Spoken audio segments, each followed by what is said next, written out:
Merci à tous les trois de prendre le temps d'échanger avec moi. Je vais juste faire un rapide rappel du contexte. Donc, début 2020, Google a pris le marché un peu de court en annonçant la disparition des cookies tiers à l'horizon début 2022.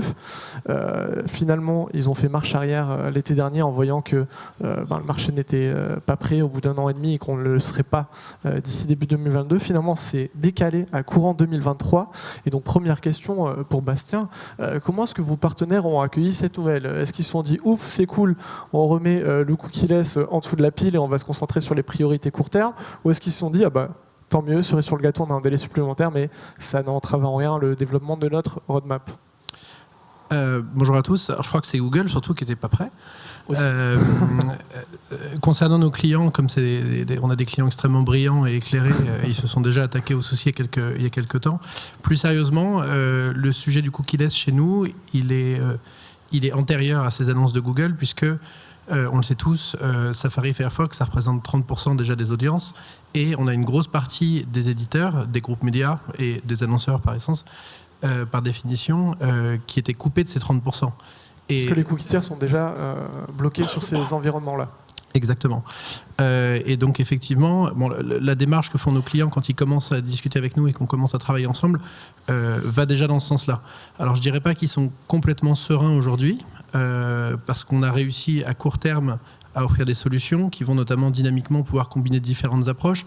On parle d'identifiants persistants avec des reach très faibles, on parle de first party avec des problèmes de connectivité, on parle de contextuel qui est un incrément qui est intéressant mais qui ne peut pas représenter à lui tout seul une réponse. Maintenant, l'idée c'est d'aller sur la deuxième étape, sur laquelle la clé ça va être vraiment, de notre point de vue, la gestion du temps réel avec des audiences qui ne sont pas toujours récurrentes, en tout cas de moins en moins de consentement, et surtout l'objectif premier ça va être d'arriver à résoudre le problème de connectivité qu'offre aujourd'hui le cookie third party et dont on est en train d'essayer de trouver des moyens pour se passer. Alors Mickey, j'imagine que vos clients ne sont pas moins brillants que ceux de OnePlus X, mais quand même, vous m'avez avoué qu'il y avait eu un petit moment de latence et que certains s'étaient un peu finalement calmés sur le sujet du cookie-less pour se concentrer sur du court terme, notamment ce qu'on appelle le consentless. Oui, bonjour à tous. Ce que je trouve très dommage, c'est qu'on sait que ça va arriver d'une façon ou d'une autre et qu'en plus, on recule dans le bon sens quand même. Ouais. Je trouve que c'est plutôt un beau sujet. Et donc, ce que je trouve dommage, c'est qu'on ne s'y prépare pas plus. Il y a une sorte de brouhaha, on croit que peut-être qu'on a le temps de s'organiser, etc. Et malheureusement, non. Donc on est encore très court-termiste sur ce marché. Ouais. Et l'anticipation, c'est quand même la clé pour négocier un virage aussi important que celui-là. Donc que ça soit côté annonceur, je ne parle pas d'Olivier parce qu'il va parler du cas tout de suite, mais que ça soit côté annonceur de façon générale ou du côté des éditeurs, évidemment on est tous super occupés, on a plein de choses à faire, mais je pense que ça doit être parmi la liste des priorités numéro 1. C'est un problème de bande passante aussi. Souvent, c'était dit hier, on voit beaucoup Criteo notamment au call du W3C pour parler de la Privacy Sandbox, etc. Les autres tech malheureusement n'ont pas toujours le temps et les ressources pour... Oui, enfin on y est tous à ce call du W3C, il y a du monde. Ce qui est vrai, c'est que Criteo est très vocal sur le sujet et monte au créneau. Donc ça, c'est vrai qu'il faut reconnaître ça. Et là, malheureusement, ce qu'on voit, c'est que c'est assez calme dans ces calls. Donc on aimerait que ça s'agite un peu plus aussi dans le W3C. Alors Olivier, vous faites effectivement partie des bons élèves parce que cette annonce vous a absolument pas stoppé. Vous avez même 3 POC cookie-less en cours. Est-ce que vous pouvez nous en parler un peu ? Bien sûr. Bonjour à tous. Comme tu le disais Nicolas, nous on a pris cette annonce comme une opportunité d'avoir plus de temps pour faire plus de tests et de faire croître notre courbe d'expérience de façon plus efficiente. La data chez nous, c'est en tant qu'acteur leader sur l'FMCG, c'est quelque chose qui est assez nouveau, mais c'est une ambition très stratégique pour le groupe, notamment la first party data. Donc on essaie de mettre en place un maximum de tests pour arriver à apprendre. Ce qui n'est pas évident quand on est un annonceur comme le vôtre. Je ne sais pas si tout le monde connaît Essity, mais... Essity, on ne connaît pas beaucoup le nom du groupe, mais on connaît beaucoup le nom des marques qu'on distribue. On distribue les marques Lotus, OK, Tena, Nana, Lotus Baby et des make-up. Donc on est un acteur leader du FMCG sur les problématiques santé et hygiène. Donc intermédié par vos distributeurs online et offline, a priori. Historiquement intermédié, donc mécaniquement pas beaucoup de first party data, mais quelque chose qui est en train de changer. on a lancé nos premiers sites D2C en 2021 avec une ambition à faire croître notre offre sur le digital. Donc la data prend de plus en plus de place. Ce sujet du cookie tiers a été un sujet qui a été, j'imagine, comme beaucoup de sujets, identifiés par nos équipes globales au moment des annonces. Et puis au moment de l'annonce du délai, un sujet qui est un petit peu redescendu dans la liste des priorités au niveau global, mais qui n'est pas descendu en termes de priorité au niveau local, puisque moi je m'occupe donc de la région France, Belgique, Italie. Et on a donc, comme tu le disais, 3 POC qui ont été initiés. 2 POC sur la partie contextuelle, donc un commun avec les équipes Weborama et un POC avec ID5 pour essayer de trouver et mettre en place des solutions pour aller cibler sur les inventaires qui sont déjà cookieless, donc Safari et Firefox, avoir une approche de ciblage one-to-one. Et alors sur ces POC, typiquement sur les 2 POC contextuels, est-ce que justement le contextuel permet de remédier à l'absence du cookie tiers ? Oui, alors pour nous la data c'est une opportunité à 4 niveaux. Le premier c'est le consumer knowledge, le deuxième c'est le ciblage média, le troisième c'est la capacité à créer des contenus plus affinitaires, et le dernier c'est la mesure. Et la mort du cookie pour nous, pour moi surtout, ça va avoir un impact sur la partie mesure et sur la partie fréquence d'exposition. On doit être en mesure sur le digital de maîtriser cette fréquence d'exposition, et sans cookies c'est quelque chose qui est compliqué. Donc, quand on a construit l'époque avec Gravity et avec Weborama, un des enjeux, un des learnings qu'on voulait essayer d'identifier, c'était notre capacité à maîtriser la fréquence d'exposition. Dans cette période où on a la chance d'avoir sur nos activations la possibilité de monitorer à la fois avec du cookie et à la fois avec les solutions contextuelles. Donc à la fin de la campagne, un des premiers chiffres que j'ai regardé, c'est cette fréquence d'exposition par individu. Et les résultats ont été plutôt intéressants, avec une très bonne maîtrise de la fréquence d'exposition sur du contextuel, qui était même moins élevée que sur du cookie. Donc voilà, un très bon enseignement pour nous. Pour quelles raisons ? Parce qu'on ne revient pas indéfiniment sur le même contenu. Une des explications, on n'a pas compris toute la lecture encore, mais une des explications, ça peut être ça. C'est que les consommateurs vont plutôt consommer le contenu une fois, là où sur du cookie, je vais être en capacité de les toucher plusieurs fois sur des contenus qui sont différents. Mais l'idée, c'est que ces premiers POC, c'est vraiment le début de l'histoire. Ouais. Surtout 2022, on a déjà prévu de les continuer sur des catégories différentes, auprès d'audiences différentes, pour vraiment consolider les learnings et faire en sorte que quand le cookie tiers ne sera plus supporté, on ait suffisamment d'historique pour être en capacité de continuer à optimiser nos campagnes de façon les plus efficientes possible. Alors clairement, si je peux ajouter juste quelque chose par rapport à ce que vient de dire Olivier, et Sophie le soulignait tout à l'heure, ce qu'on cherche en médias, notamment quand on a un groupe comme X-City avec ces marques-là, on cherche du reach. Et donc on est allé le trouver, ce reach. Et on peut se poser la question en disant, est-ce que le contextuel ça marche vraiment, et est-ce que c'est une solution que je peux utiliser pour mes campagnes de branding en reach ? La réponse c'est oui, et avec des taux de répétition assez naturellement capés. Alors, ça, c'est une deuxième bonne nouvelle. On a du reach, de la répétition capée, mais en revanche, ça ne répond pas au use case de la mesure, Bastien, le contextuel, malheureusement. Oui, effectivement, c'est une des limites du contextuel. Le contextuel a plein de vertus, mais on a ce problème de mesure des performances. Je voulais juste rebondir sur quelque chose que disait Olivier tout à l'heure, c'est aujourd'hui s'attaquer à valoriser cette donnée first party, à en créer dans certains cas. Ça, c'est un sujet aussi qui accélère, que ce soit côté média ou côté annonceur, enfin côté groupe média ou côté annonceur. En fait, la disparition du cookie tiers, elle va forcément entraîner une raréfaction de la donnée third party. Et donc, il y a une nécessité aujourd'hui de valoriser, de trouver des outils pour valoriser de plus en plus cette donnée first. Chez tous les éditeurs, parce que en fait moi j'ai l'impression qu'il y a beaucoup d'éditeurs qui sont dans une logique de course à l'audience avec une marque média peut-être pas forcément établie. Est-ce que tous les éditeurs peuvent vraiment miser sur la first party data selon vous ? De toute façon, il va être quand même un peu obligé de forcer de le faire. Aujourd'hui, on a des audiences qui sont parfois, on a des groupes médias dont les audiences sont qualifiées à 90% par de la donnée third qui est matchée. Ça a plein d'avantages, dont celui de pouvoir identifier par exemple des intentionnistes auto sur un site qui parle d'avion. Enfin, je ne peux pas le meilleur des exemples, mais en tout cas, vous avez compris mon propos. Effectivement, il va y avoir un petit passage à vide. Certains éditeurs ne vont plus pouvoir tout vendre et tout valoriser. Par contre, on est convaincu, et ça se confirme avec chacun de nos éditeurs, c'est une question qui revient souvent par nos clients, par nos prospects, on est convaincu que toutes les audiences ont une attractivité pour les annonceurs, en tout cas la plupart, et que si on a les bons outils, effectivement ça peut passer par une analyse contextuelle et sémantique qui est fine. Si on a les bons outils pour identifier ces audiences et mieux les comprendre, on va vraiment pouvoir les valoriser et auprès d'annonceurs qui seront peut-être des annonceurs différents, avec des objectifs différents, mais en tout cas, on n'a pas vraiment de sujet là-dessus. Pour rebondir sur ce que dit Bastien, nous on a fait une étude qu'on a menée d'ailleurs avec Prebid. On considère aujourd'hui que les écosystèmes fermés représentent en termes de potentiel d'inventaire publicitaire, je ne parle pas en termes de véritable audience, en termes de potentiel d'inventaire publicitaire, quelque chose de l'ordre de 30, peut-être 35%. Okay. Ensuite on a l'open web. Dans l'open web il y aura de la first. La first, on considère que ça représentera un inventaire publicitaire de l'ordre de 20%. Et après, il y a l'open web, l'open web. Il va falloir trouver des solutions et c'est là que c'est plus compliqué pour la mesure. Maintenant, il y a des algorithmes qui commencent à rentrer en ligne de compte ou avec de l'intelligence artificielle. Je suis assez optimiste sur le fait qu'on va trouver des solutions. Quoi que ces algos? En fait, ça permet. Alors, je ne suis pas une experte en data science, loin de là, mais ce que l'on commence à voir, c'est que potentiellement, il y aurait des algorithmes de façon très anonymisée qui permettraient d'avoir une mesure de l'exposition qui soit dans le respect des normes RGPD.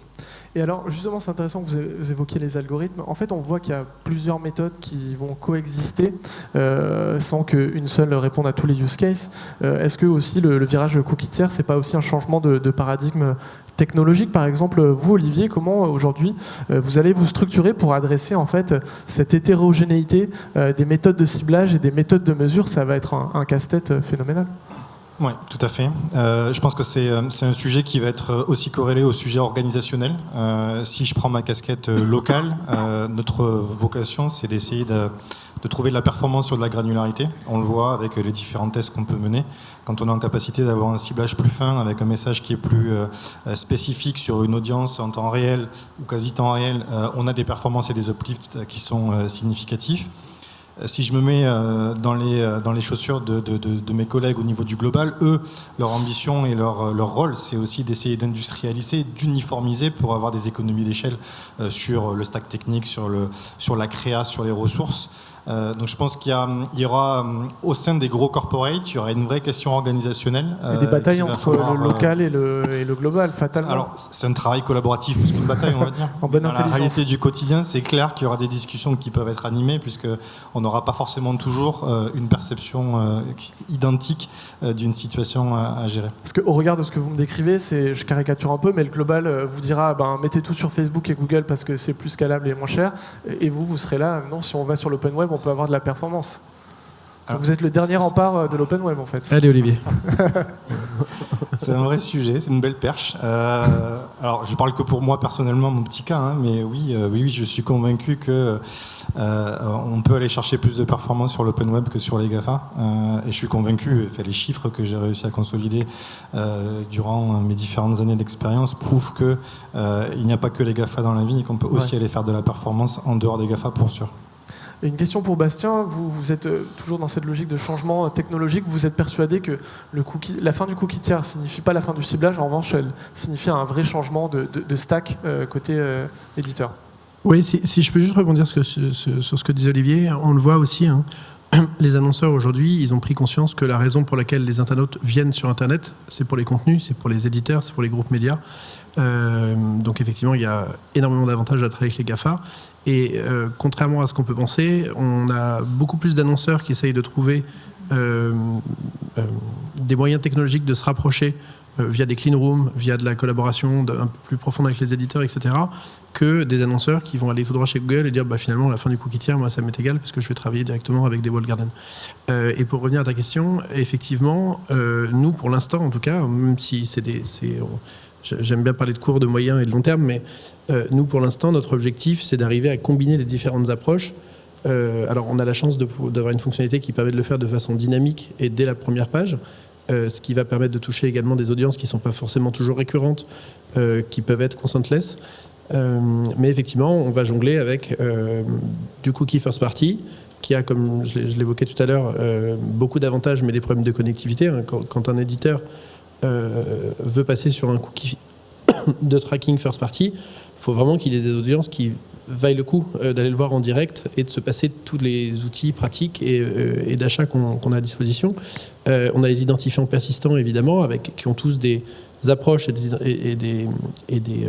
des objectifs différents mais en tout cas qui, à moyen et long terme, vont être une des clés très importantes. Le contextuel, que nous, on voit vraiment comme un incrément, en tout cas en termes d'activation. La compréhension des contextes, c'est évidemment une des bases de ce qu'on est capable de faire, mais en termes d'activation, on voit ça comme un incrément, effectivement, quand on ne va pas avoir de consentement, par exemple, une première visite, un opt-out, et les identifiants d'alliance qui avancent très doucement, puisqu'ils n'ont pas forcément les moyens qu'ont les grosses sociétés américaines qui mettent à disposition des identifiants persistants pour se développer. Donc c'est un peu de la cascade en fait. Vous avez une fonctionnalité un peu d'adaptive tracking. Vous regardez s'il y a un ID CRM, s'il n'y a pas d'ID CRM, vous regardez s'il y a un ID partagé type LiveRamp. Ensuite on descend un peu plus dans le niveau d'information vers un cookie tiers. Et si pas de cookie tiers, vous pouvez émuler peut-être un cookie first party. Et là on rejoint la boucle stratégie first party que vous évoquez. Oui, exactement. On a lancé cette fonctionnalité il y a un peu plus de 6 mois. Ce que tu décris comme cascade, le scénario, il est complètement customisable par notre client, c'est-à-dire qu'on peut décider de commencer par l'ID CRM si on considère que c'est, bien sûr, si on considère que c'est celui qui a le plus de valeur et qui a le plus d'attributs qui ont de la valeur, basculer sur l'ID persistant, etc. Mais effectivement, nos clients aujourd'hui mettent en place cette techno petit à petit. Olivier, on a parlé du changement organisationnel chez l'annonceur, il y a aussi un changement technologique. Comment est-ce que justement vous allez vous équiper pour être en mesure d'adresser cette problématique-là? On parle beaucoup de CDP quand on parle de disparition des cookies tiers.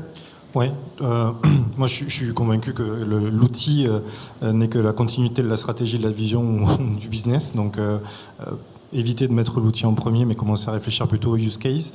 Aujourd'hui, on est en train de travailler, on est marché pilote en France pour l'implémentation d'une CDP au sein des cities.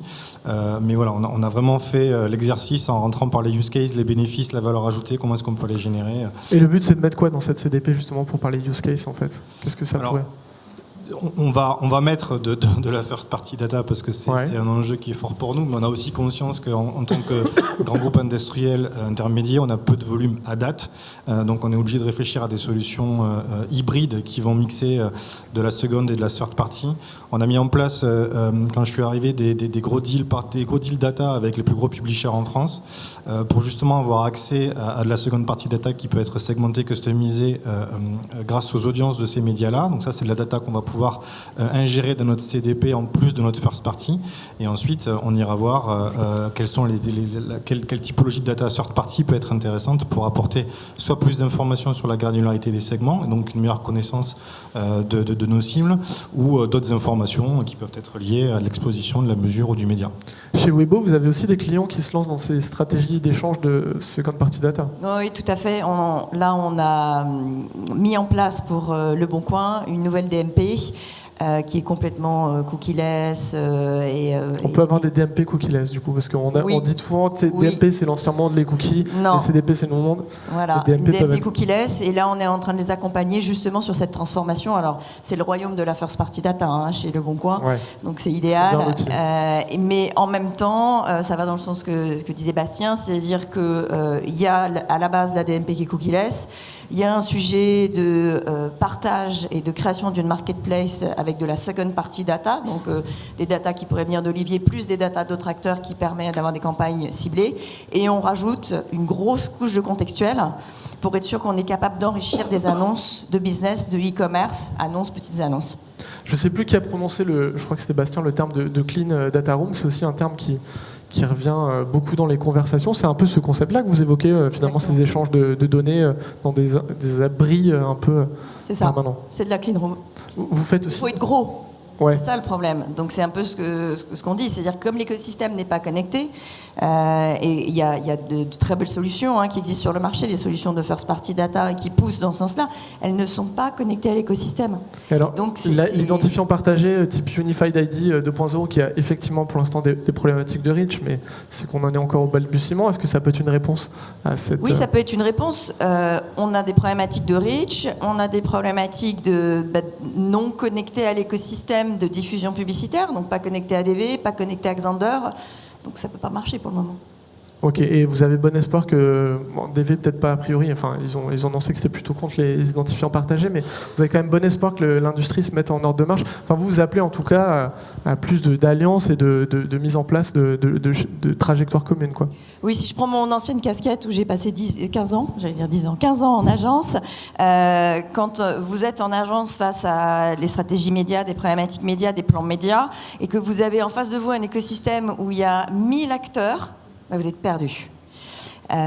Donc il y a des deals qui se font parce qu'il y a des deals qui se font, il y a d'autres deals qui se font parce qu'ils se font, voilà, chacun a ses raisons, mais en même temps dans l'écosystème il y a de la valeur, il y a un tas de choses que on peut mettre ensemble pour être plus gros, plus fort. La dernière alliance, les équipes 3C6, Figaro, Prisma sur la vidéo, je trouve que c'est une très belle initiative et qu'il faut soutenir ces initiatives-là.